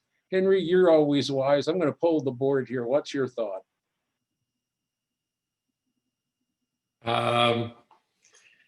I'd go with the 8 million. Okay. Rick, 8 million. Mike, Well, I guess the only guideline that I can think of to think about this is benchmarking other villages. And it seems like it's kind of that are like us, and it seems like it's kind of in the middle. So I guess I would stick with the 8. okay, well, I told Kathy this afternoon that I thought 8 was probably sufficient, so my recommendation then, oh, Bruce, I'll let you chirp in too. Were you raising your hand or just moving? Okay. So Henry, you want to jump? Yeah, when you're finished with this, I have a question. Oh, okay. Well, then. You I need a would- motion, right? You need a motion to approve the insurance proposal for the 117,000. Is that what it was? Could I ask my question first then before you do that? Yes. Go Is ahead. there, regarding the IT, is there anything that you as an insurance company would recommend that would improve the security of our IT department? So that is something that we actually lean on the cyber carriers to do. So you know, they have webinars. We can have a discussion about, you know, exactly what's going on now and what's available. There's a ton of resources out there on their portals with what is available, and just a lot of best practices that that are recommended. And as you're probably well aware, these are you know, quickly evolving, as especially, you know, this year with all of the work from home happening. And you know, we've even seen cyber premiums increase, and also restrict on some of the larger standalone placements, seeing them kind of restrict their underwriting guidelines. So I think the lifeblood of the cyber policy is that loss control piece that goes along with it. So yeah, we can absolutely work with the village to make recommendations and make sure that, you know, you all are well aware of what the best practices are for improvement. I've Maybe I asked Kathy maybe I to, should have rephrased the question a little bit better, what I was looking for. Is there a program where you can evaluate what we're doing and what we should be doing? Yeah, and there are, again, both carriers have levels of what's available. So what I've been describing is more that self-service. Both have available discounted, it's additional cost, but it is discounted rates provided for that full service consulting service regarding what's happening now, and you know, writing plans, or again, doing these phishing tests so that they'll run their software for, you know, where there might be weaknesses in the system to make recommendations to do that. So what we find is really the online portals tend to be really good resources and places to start. And if there's something that we're looking for help with that's not there, then we look at going to the next level. And we can absolutely, you know, work with them to find out what's the right amount without having to pay the fees. They will design kind of what assistance is needed and what that might cost before you needed to pull the trigger. yeah, Henry, I take your question to be going, what risk management services do they provide that would help us avoid the problem in the first place, evaluating what we're doing? We don't have an IT department. We don't have 3 different geeks No. running our IT.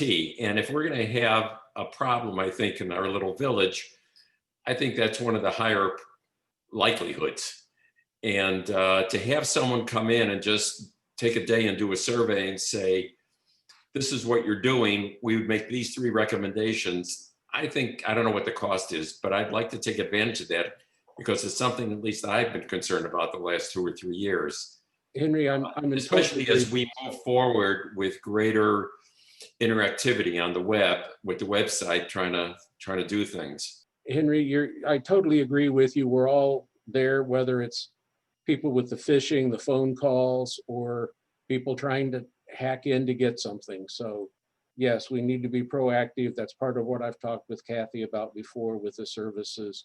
And my point is simply that the risk management are the people who don't want the loss to occur either, because they'd be paying the money. So we want to avail ourselves of that. Let me step back a minute because I'm looking at this and I think I gave the wrong number. The 116 was with the BCS, and I think the ICRMT with completely in their own cyber coverage was 108. Did I have that right, Kathy? Or let's make sure I'm giving you the number. No, I think we need to swap out the $1,500, and I'm going to ask Megan to chime in on this to give us that final number. I think it'll end up being closer to 114. Okay.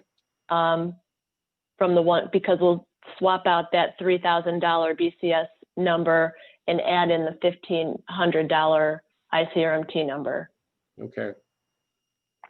Because I should point out that I think I did last time that Kathy managed to get the carrier to lower the reserve on that, shall we say, unpleasant lawsuit with the Lincolnshire Riverwoods Fire Department, which dropped down our cost by a couple of $1,000s.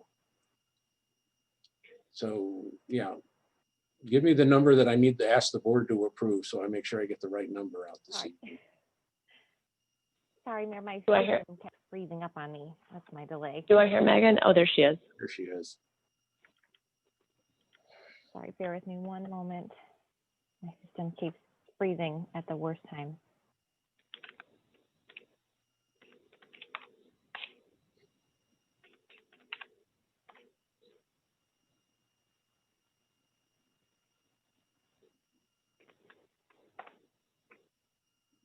I get 114,671.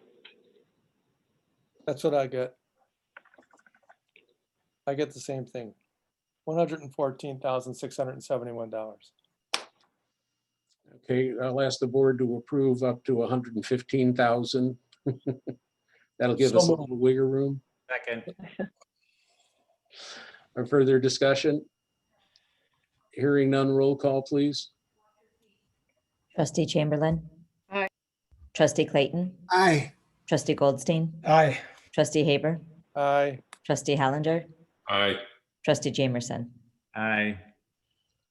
All right, item B under new business, consideration and possible approval of an amendment to the redevelopment agreement with GMX Real Estate Group Acquisition LLC, commonly referred to as Thornton's.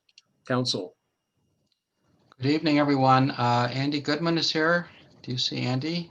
And also someone else coming with you? Mike, who else was coming with you? Mike Krasugi From Thornton's. Thornton's. So I put together a memo for the board packet. We're reaching the end of the original feasibility period under our redevelopment agreement. Thornton's has provided a letter and an email explaining the various delays that they've had, partly because of COVID. What they've explained to the village is that they've been meeting with CubeSmart in order to make the access work from the Thornton's gas station and to get in and out to the full turning access point that would become available once the road work is done, where CubeSmart, goes in and out right now on a right in and right out. That would become a full turning movement. In order to get access to that, they need to cross the north part of the CubeSmart lot.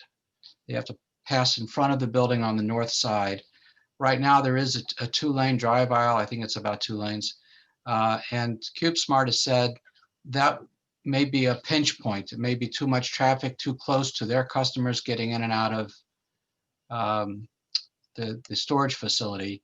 So they've been exploring widening, adding more pavement to that area so that there's enough room for cars to get across and over to the Thornton's gas station without hurting or being a hazard to people going to the storage facility. In order to put more pavement in, you have to do the calculations for more comp storage, calculations for more detention. You have to take into account the geometry of where the south line of Deerfield Road is going to be when all the work is done, because there's going to be more lanes, more widths. And so GMX has explained to the village that they have been working with their engineer to solve all of the issues associated with creating a wider drive aisle across the CubeSmart parcel. They're probably, they hope, within 30 to 60 days of having an agreement with CubeSmart to make that happen. CubeSmart has a couple of requests that it would like the village to consider. I just heard word of these today, but they're essentially fairly minor. They want some extra doors on the north facade of the CubeSmart building. They've experienced, I think, some ingress egress issues that they would like to deal with.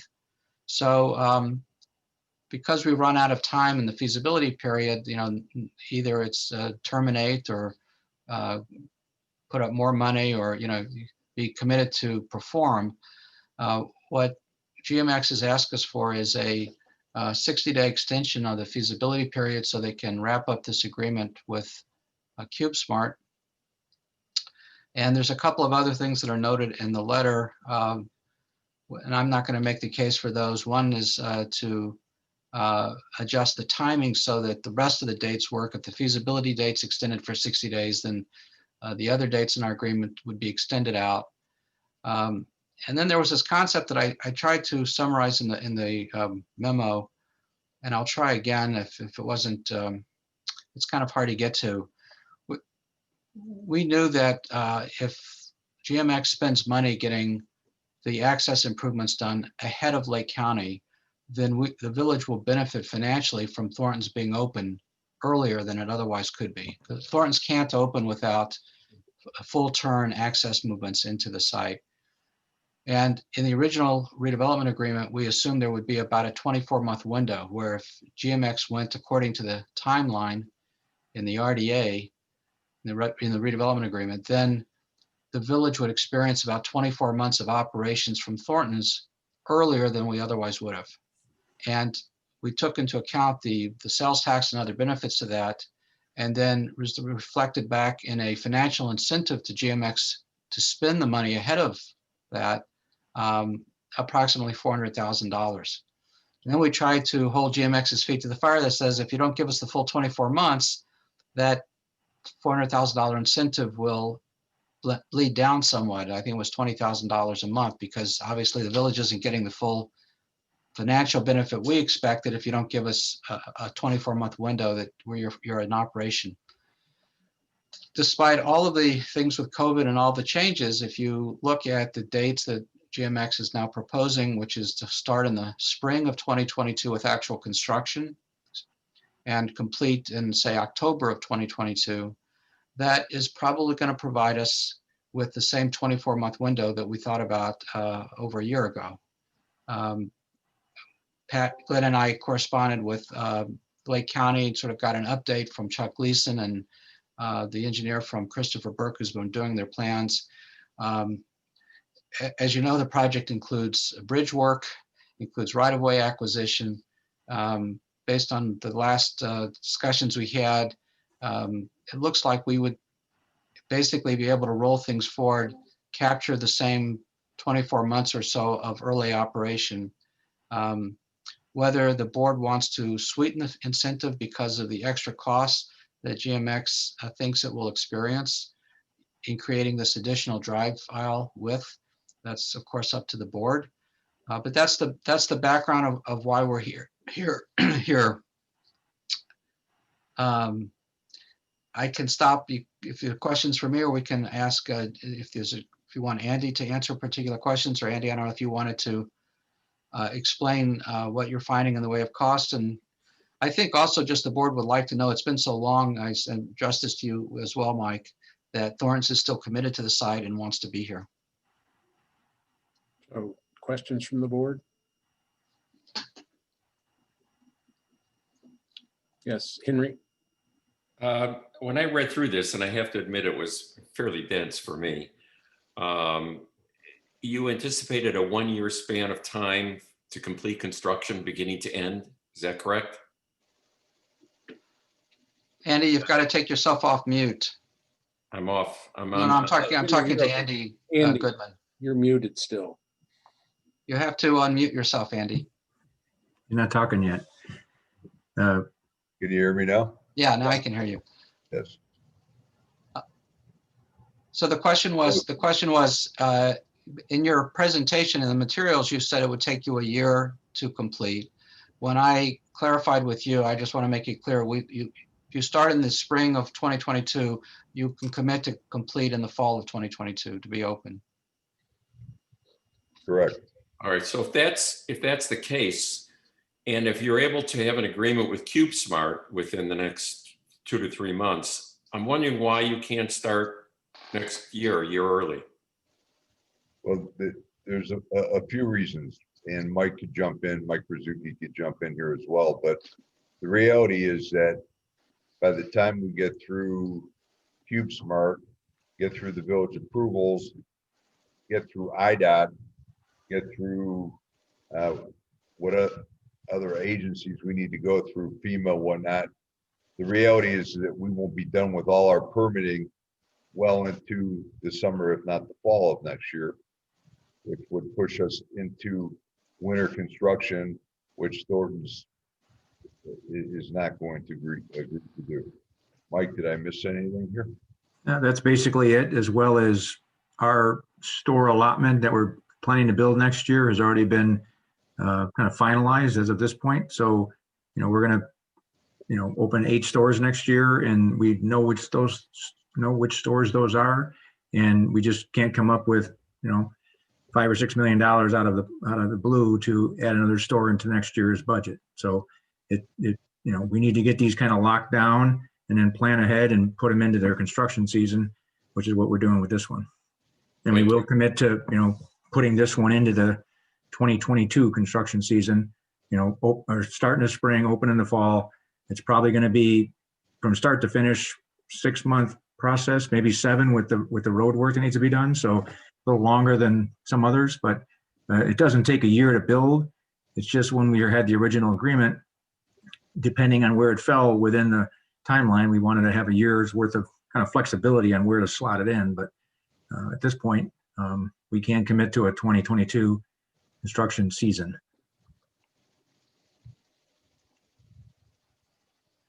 I have a question. So Bruce, what I didn't understand from your presentation was you said that it sounded like we'd still have that same 24-month window, but if construction was supposed to have started in the spring of 2022 and be completed by the spring of 23, but now it won't be done until fall of 2024, how is that the same 24-month window? If Thornton's opens in the fall of 2022, we don't think that they could otherwise open if they didn't do this work. If they waited until Lake County's road work was complete, Lake County's road work won't be complete until 2024. But my question is, though, when we contemplated the incentive, the $400,000 incentive, we believed that the project would be complete by the spring of 2023. I don't think that's right. I think it was earlier. So I think we were, I didn't have all those original dates, but I know that the original way I calculated it was a 24-month gap between when they would open and when otherwise it would have happened with Lake County. And I'm confused now because of the passage of time and what those dates were, but they were going to open early enough to provide. But regardless of when they were going to open, now they're going to be opening a year later, right? So as a result of it opening a year later, we are going to be basically deferring sales tax revenue or, gas tax revenue on that site for a year. So when we gave the incentive of $400,000, it was with the presumption that we were going to get that revenue a year earlier. Now we're losing that $400,000 for that year, and they're asking for an additional $100,000. Is that correct? It's kind of like, is the glass half full or half empty? We're gaining 2 years of revenue by them doing the work sooner than if they waited for Lake County to do it. We've all lost a year because of the pandemic, in effect, But that's, I'm looking at it from a contract negotiation stage. Well- When we negotiated the contract and we agreed to the incentive of the $400,000, it was with the assumption that we were going to get revenue by a certain date. And if we got it earlier, we were going to be able to maximize revenue and therefore we could give the incentive. Now it looks like we're getting that money even later, but potentially we're being asked to give more. you are being asked to give more. To me, that doesn't sound right, but. Mike Clayton, and then Rick. I'm just a little confused on the dates. So if, as I understand it right now, the station is scheduled to open in the fall of 2022. Is that correct? Yes. Okay, so if it opens in the fall of 2022 and Deerfield Road is not widened and the work not done until 2024 or thereafter, then we still get the 2 years worth of revenue. Is that correct? Yes. Okay, so the real question, I think, is it worth $400,000 to get that 2 years of revenue, or is it worth $500,000 to get that 2 years of revenue? That's my understanding.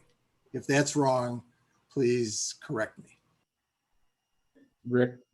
To add on to Mike Clayton's point, I believe that when we first talked about this, the Deerfield Road construction was supposed to start in 2021 and be completed in 2023. And now they're saying they're not even going to start the utility work until 2023, which means the road construction isn't going to start until 2024. So at the best, it's going to be 2025 before the road is finished, assuming they can get all of their, all the stuff that they have to do, all the property they have to purchase and everything else in line. So to Mike's point, I mean, I think originally there was a 2-year window because we were thinking the station would be open in 2021 and Deerfield Road would be done in 2023. And now it's 2022. And I think it's going to be 2025 before that road's done. So I think we're still picking up 2 years, if not a little bit more, by having them be done in the fall of 2022. So to me, it makes sense. I mean, I think the $400,000 is reasonable, and I'm okay with $500,000. That's just me. Do we have any estimate of the actual cost of the work? What's the justification for going from $400,000 to $500,000? If you look at the very last page of the board packet, I know it's hard to find, the very last page, Andy's firm provided a breakdown of additional costs that they believe they're incurring. All right. So what we're looking for is a motion to approve the modification to the redevelopment agreement. With along the terms, the points that are in the email that's in the excerpt of the memo from Andy, he lays out 4 or 5 points. The only one I would amend is that it would be complete in the fall of 2022 and not 6 months later, that they would open in the fall of 2022. I think they requested, another request that JMX has is that they not be penalized if they don't meet their fall of 2022 date by having the incentive diminish. I don't recommend that, but that's a board decision. I certainly would rather deal with that as to why there was a delay rather than just give an open book, but that is up to the board.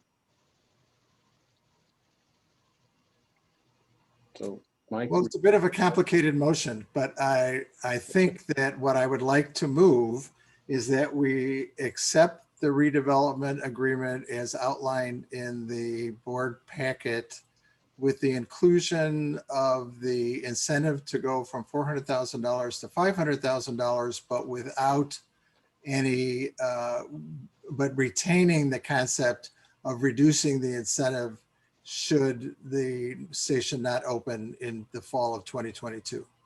You also have to extend the due diligence period, I believe. Yes, that's part of the memo. So yeah. I'll second that. Further discussion, Rick?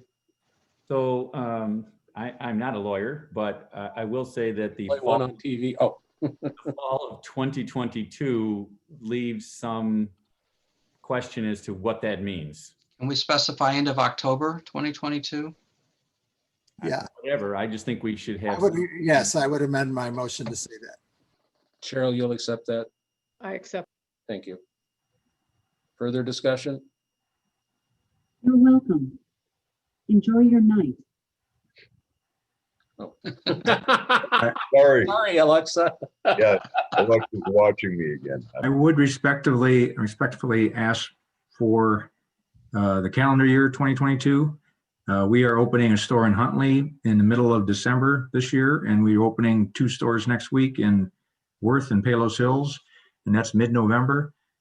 Just depending on how we get going in the spring and what issues are there. We do commit to a construction season, but end of October obviously put some extra strains and restrictions on us in terms of when we can go, especially since we're doing a lot of road work here that we aren't on any of those other 3 projects that we're working on right now. So I'd like you to consider that if you could. Well, so we're talking about reducing the payment, the incentive to you by $20,000 a month. So why don't we split the difference and make it the end of November? That's what I was going to suggest as well. Okay, take it. I'll take that as an amendment and acceptance by the second. Any further discussion? Hearing none, roll call, please. Trustee Chamberlain. Aye. Trustee Clayton. Aye. Trustee Goldstein. Aye. Trustee Haber. No. Trustee Hollinger. Aye. Trustee Jamerson. Aye. All right, thank you. Then under old business is the consideration and possible approval Thank of the you. water recommendation, which we don't really have. Thanks, guys. So Pat, what's the update? Appreciate it. No news. We're still assembling the information that Census wants for their propagation study. So the ball's in our court still to assemble information for them to put their quote together. So we're still working on it. And there's no super rush on this, so we will hopefully get this right for you in the near future. I know of no reason to go into executive session. Does anyone have anything for the good of the order? I have asked that all of you let me know, and I think you have, that you will be able to attend electronically during the next 2 meetings in December, because we do have to deal with the tax issue over both of those meetings. So I want to make sure we have a quorum. So if no one has any other business for the good of the order, I will entertain a motion to adjourn. So moved. Second. All right. Roll call, please. Trustee Chamberlain. Aye. Trustee Clayton. Aye. Trustee Goldstein. Aye. Trustee Haber. Aye. Trustee Hollinger. Aye. Trustee Jamerson. Aye. Well, thanks, everybody. Have as good a Thanksgiving as we all can under the circumstances. Stay well. Night.